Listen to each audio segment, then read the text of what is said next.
Welcome back to the Boomerang Podcast. I'm Matt, and I'm here today with Mr. Todd Wood. Todd, welcome to the show. Thanks for having me, man. I appreciate it. Honored. Thank you. With a little technical difficulty, but I think we're good. I've seen you're doing a lot of work in the patriot community, and my audience is nothing but that. They're people that love the country, that understand, what's going on is just it's absurd, right? Tell us a little bit about what you're doing, what you represent, kind of what your whole game plan is in this whole crazy thing. Yeah. So I reinvented myself a few times. I flew for the Air Force back in the day. I traded on Wall Street for about 20 years, emerging market debt. And then I left the street and started traveling around Eastern Europe primarily at the time because I learned Russian back in my college days and just made a lot of relationships over there. And then I get a call from the Washington Times. They wanted me to write for them and write a column and kind of develop coverage in that region, which I did. And then I realized that nobody in the U.S. knew anything about what was going on over there at all. So I actually went to the Times and tried to kind of plug and play what I was doing with them. And they didn't really get the vision. So I just started it myself. And that's grown into really a global media network. I mean, we have 13 digital sites around the world and growing. So from Eastern Europe to the Balkans and the Middle East down to the local level in Montana and other states, and got 7 statewide papers, got a military channel, Hispanic channel. So we're doing a lot of video with Lindell TV and with we're with Frank Speech and all of that with other syndicated partners. So we're trying to be really a wire service without all the globalist spin, just to bring the truth to people. I don't care where it lands. The GOP doesn't like us in Georgia, and that's fine because we've added a lot of corruption there. But we just want to become a real trusted news organization that people can look at and not question what they're reading. Yeah, we so desperately need one. It's like you turn on any of the news, Fox or any of these guys, it's all fake. Yeah. You have an economic background. I mean, what's sort of your take on the state of the banking system? What's sort of your take on the state? Well, yeah. In fact, I wrote a book about it. I wrote a book about it about a decade ago because I was trading on the street, traveling in, and I would see we'd have countries come to us on the trading desk and say, "Hey, we want to float a few $100 million of bonds, right?" And or corporations or whatever, and we'd go to the market and there'd be no buyers because it was just too risky, or the rate would be too high and they just couldn't pay that kind of interest on the debt. Right. So I realized that at some point with our growing fiscal irresponsibility, that there will come a time and place when the bond market realizes that the U.S. has not the ability or the will to pay back the massive amounts of debt. And this was 10 years ago. Now it's quadrupled.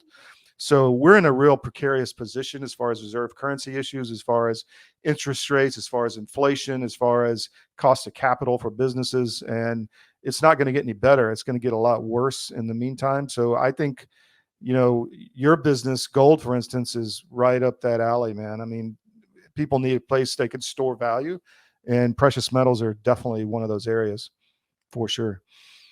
Well, thank you for the endorsement of Midas Gold Group. No, I'm just joking. Well, I mean, I believe it, right? I mean, I know nothing 100%. About your company, but yeah, it's definitely a good place to store money. I mean, I look at these BRICS nations, and what they're doing is they're giving up the dollar as their reserve currency, right? And they're going to the gold-backed yuan, however you want to pronounce it, that China's offering, right? And my kind of theory has always been, okay, well, those dollars don't just disappear; they're going to flow back to the U.S., saturate our money system, and then, like what you said, it's like, who the hell wants our bonds, right?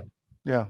Who's going to buy them? I mean, who is buying? Is it just the Federal Reserve? I mean, are they the ones that are just keeping this whole charade going? Is that they're doing? Yeah. So the Fed has been an active market participant in the bond market for a long time now, for 2 decades. I mean, that's why rates went to zero, which is abnormal. The average interest rate on the 10-year bond is 5%-ish around there. We're getting back to that now, but we had 2 decades of essentially zero free money.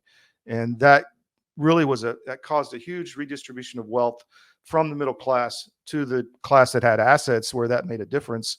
And then it just racked up their balance sheets, and we got poorer and poorer in the middle. And so, but where do you go? We're the cleanest shirt in the dirty pile right now, as far as different currencies. And I don't want to put my money with the Chinese Communist Party, no matter if they say it's backed by gold or whatever. So I don't know where this is going to go. I just know that everything's really bad, and it's going to get a lot worse, and it's not going to look like what we have right now. That's what I do know. What do you suspect? I mean, what are your theories?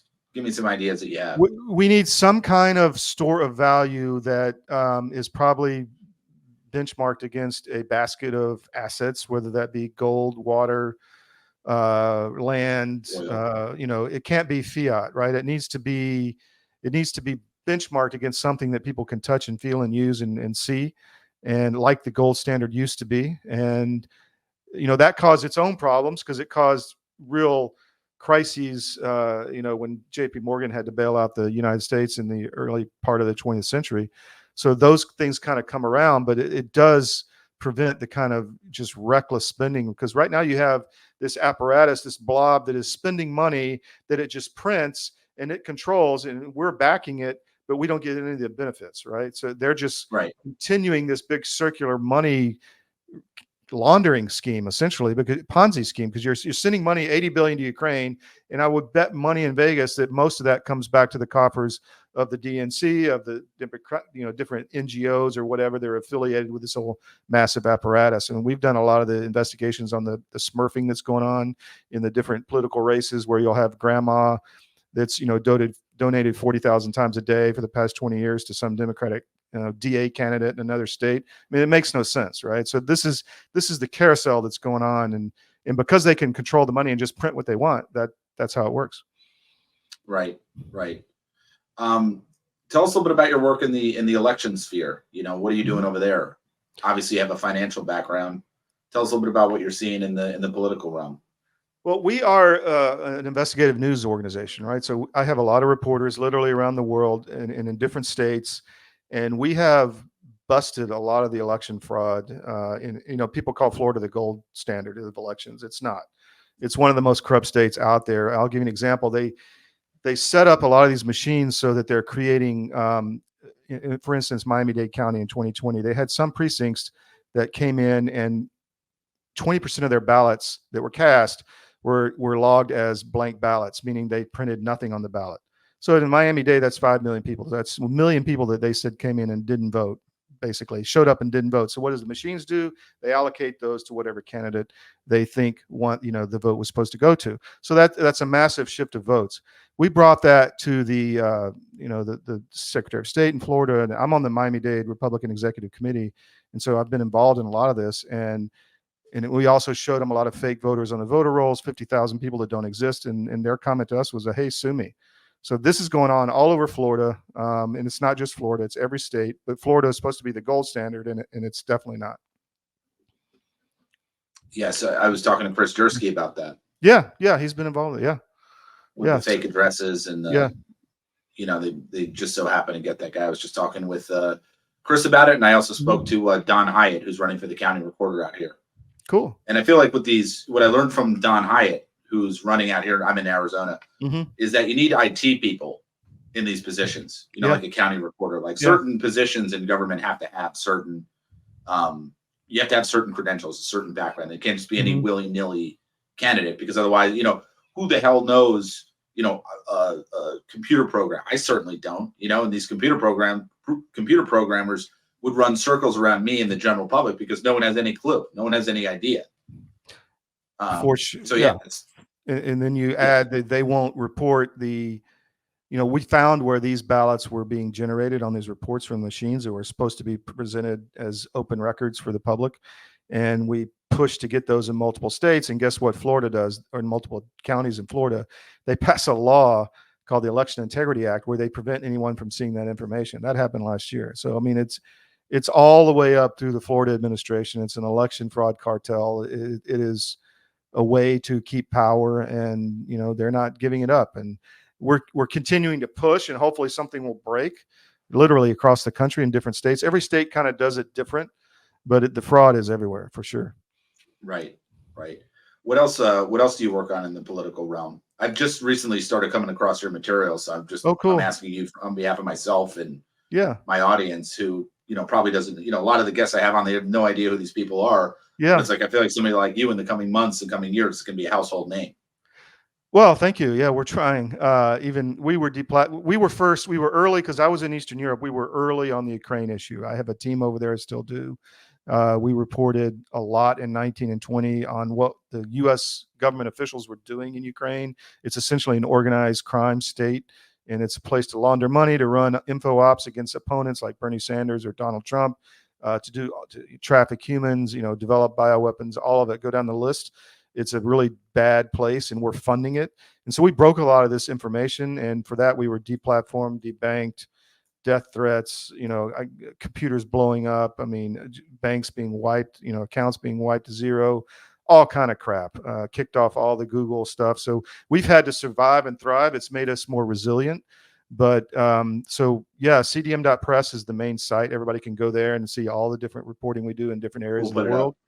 And so, appreciate that. And we're just trying to get the truth out there in multiple ways. We just broke a huge story in Georgia over the weekend where a honeypot operation under the Gold Dome in the Georgia Capitol was outed at one of the local Republican clubs, and they were blackmailing, legislators and lobbyists and all of this. So, I mean, we have witnesses to that being said by GOP officials on tape on the website. Our Georgia Record, the GeorgiaRecord.com is our Georgia paper.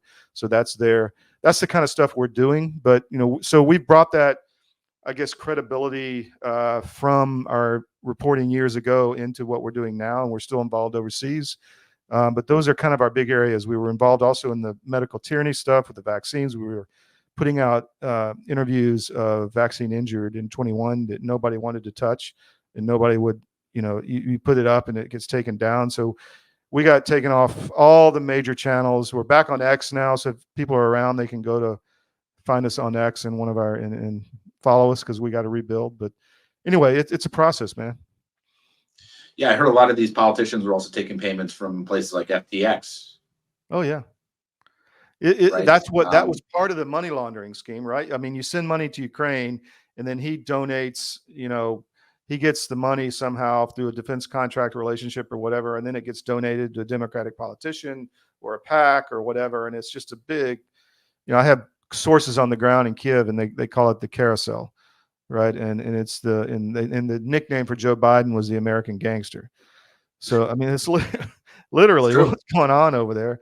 And now he's running this whole thing. So people got to get involved. I'm sure they hear this all the time. They got to support the right businesses. They got to unplug from the matrix, as I call it. Stop sending your money to places that really literally want to kill you with poison, or take your money, or take your farm, or take your freedom, and support businesses that are not part of that and are trying to rebuild the economy. It makes me wonder, what do you think Amazon's role is in all this? Do you really think Jeff Bezos invented Amazon? It just seems like another money laundering scheme to me. You know what, Matt? I don't believe a damn thing I learned for the last 80 years, man.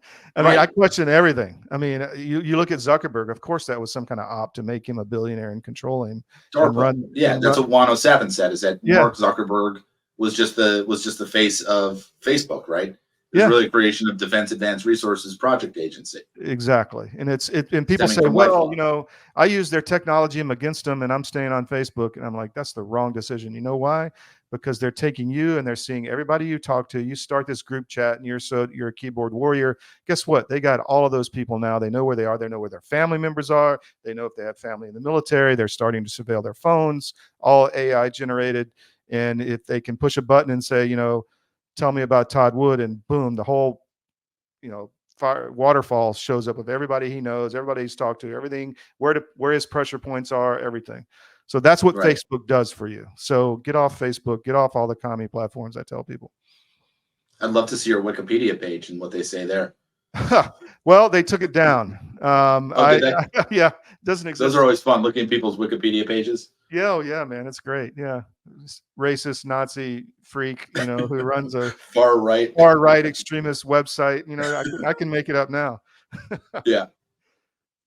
How do you root out this corruption? I mean, I've asked people like David K. Clements and all these different people, and it's on the one side, I'm hopeful, I'm a very positive person. Me too. But at the same time, I also see it from the side of people are like, what's being done? How do we even break through this whole, bureaucracy or whatever you want to call it? Because you have the smoking guns, you have the evidence. So does, Mark Cook. So does Chersky. So do all these different people, right?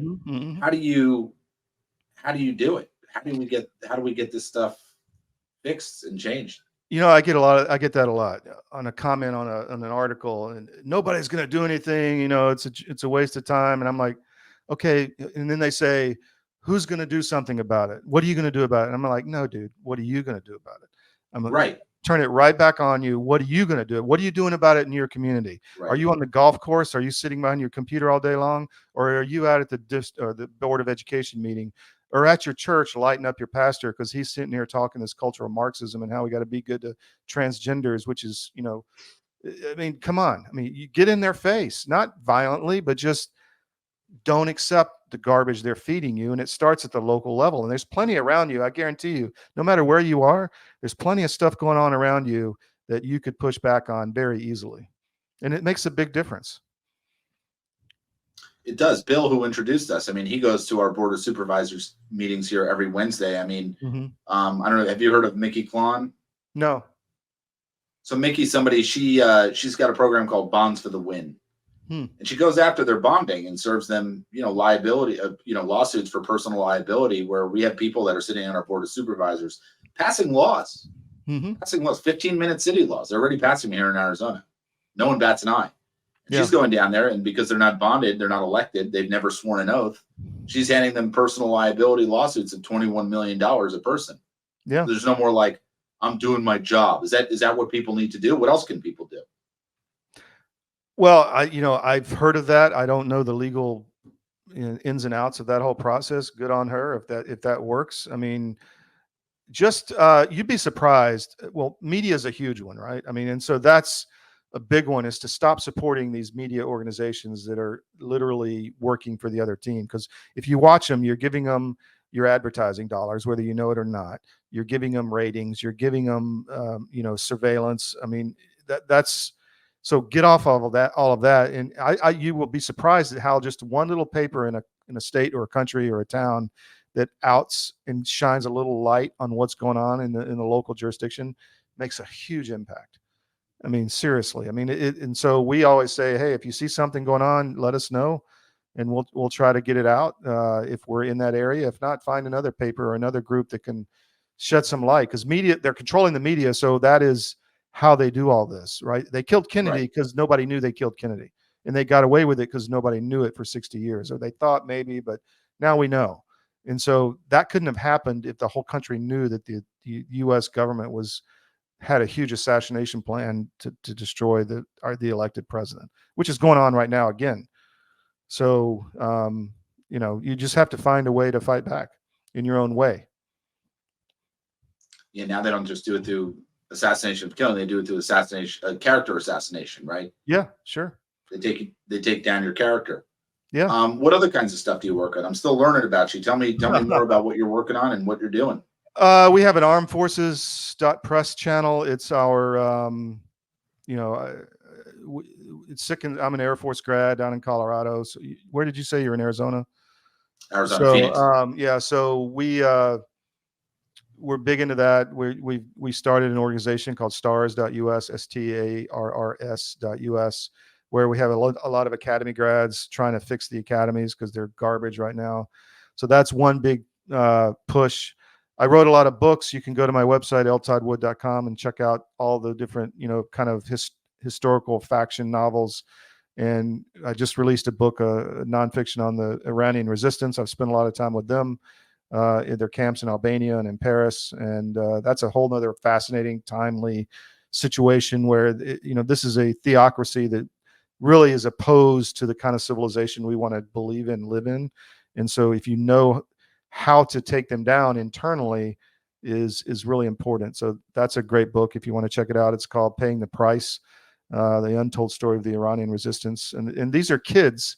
I mean, it's a 40 years old organization, but the regime has executed 130,000 of them. So they'll have like a rally in downtown, and a bunch of girls, a lot of them are women, will show up, 16, 18, 15. They'll round them up, kill them all, and then put the pictures of their bodies in the paper and say, hey, if you know these girls, come get them, if you want the bodies. So this is a really evil regime that's controlling the Persian people, and it needs to be removed. And it can be done internally and doesn't need our dollars, or just needs the U.S. government to kind of allow them to do what they want to do, because we've been one of the biggest impediments to actually letting them function in their own country, which is not cool. Yeah. So 2024, what are your thoughts in terms of because my whole thing is that it's, like I said, I spoke to Don Hyatt here last week. He came in, I think, in the studio maybe Thursday or Friday of last week. And his whole platform that he wants to run on is county recorders. He wants to get rid of the Dominion machines. Yeah, for sure. What do you see happening? These machines, they're not going anywhere between now and the election on November 5th. Probably not. I actually don't know what's going to happen, and I used to stay up worrying about that because I've got kids, I'm like, what's going to happen? And I kind of got to the point where that's not something I can do something about like right now, but I can kind of push for ways, kind of asymmetric warfare ways to take down that, or to work against it, or to expose what's actually going on.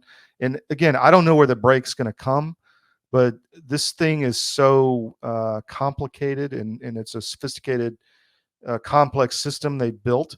And so we have to find ways to take it down, and to kind of that game, what's it, Jenga or whatever, you pull the blocks out underneath. That's what I think is happening. We're going through that process right now, and we just have to keep that pressure up.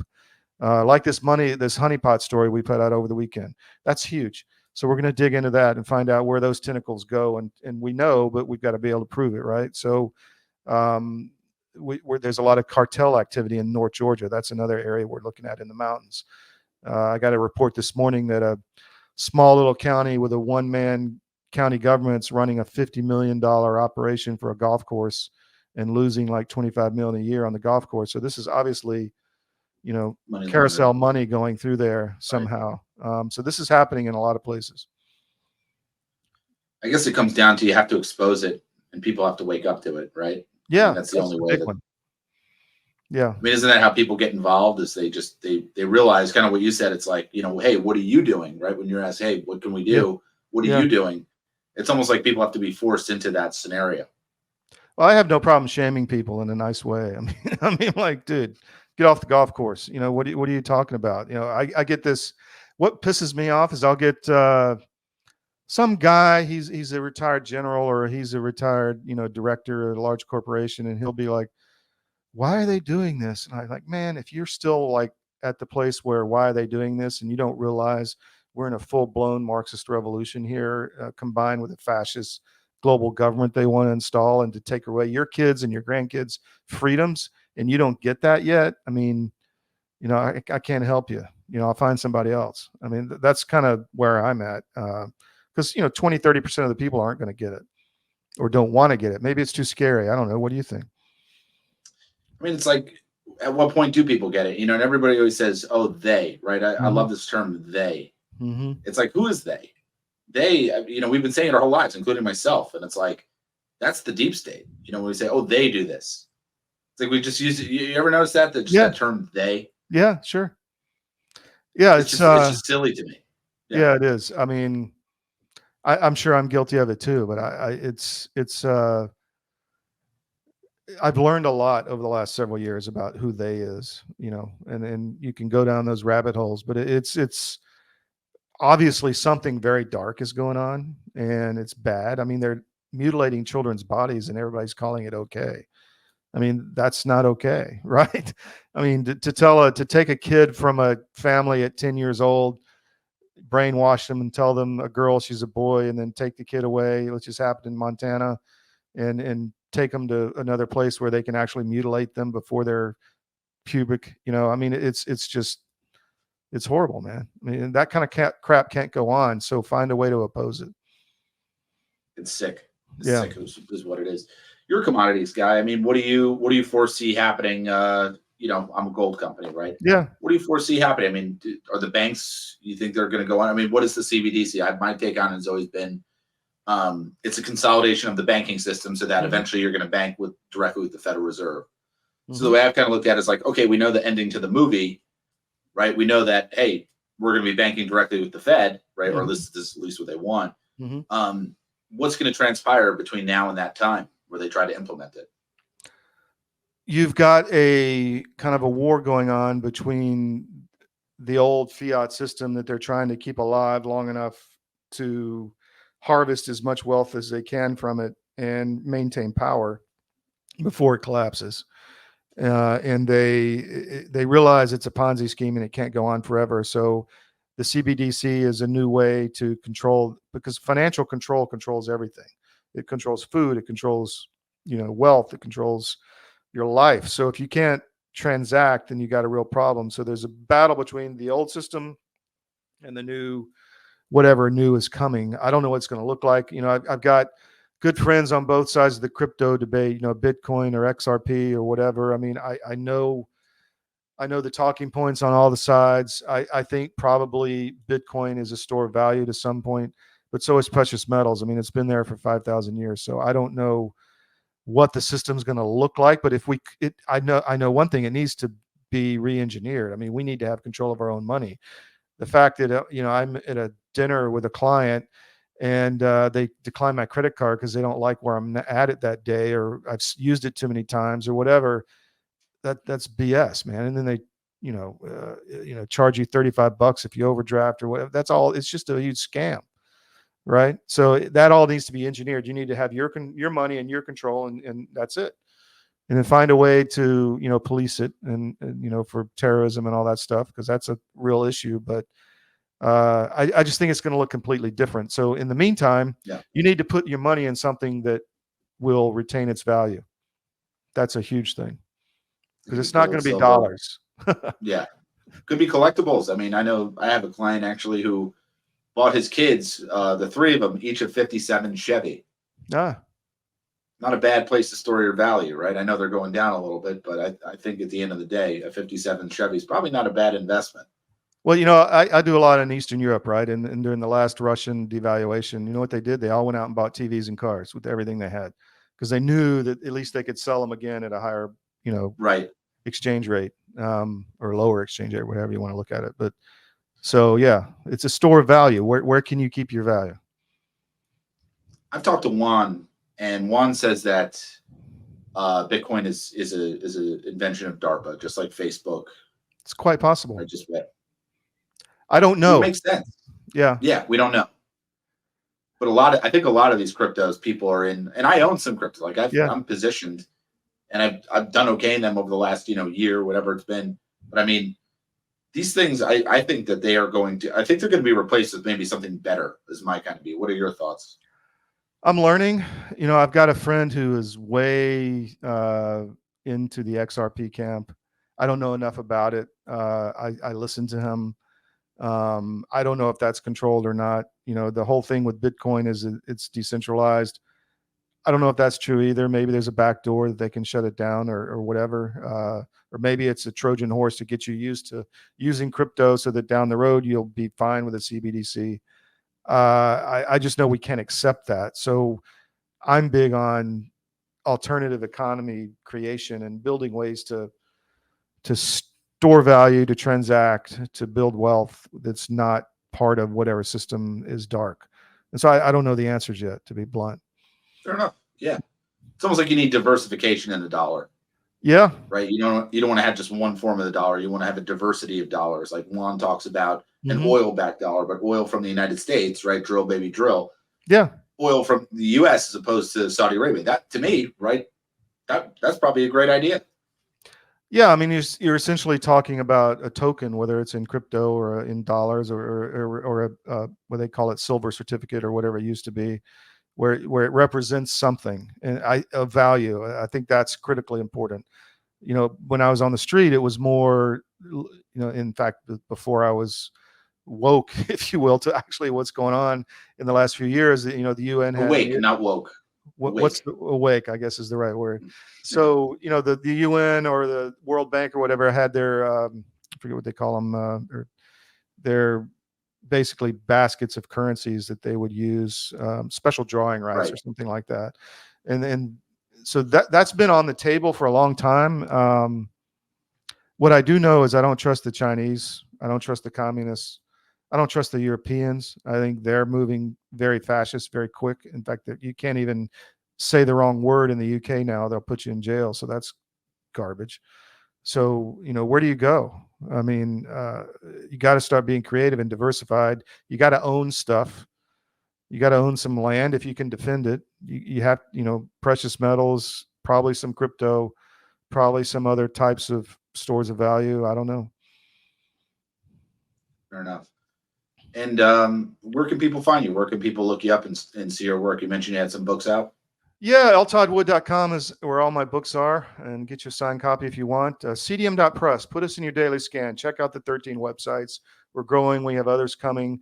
We're building our video presence. That's skyrocketing across different people that we syndicate with, like Lindell TV and this whole operation we're on now. CDM1 is our Rumble channel. Follow us there.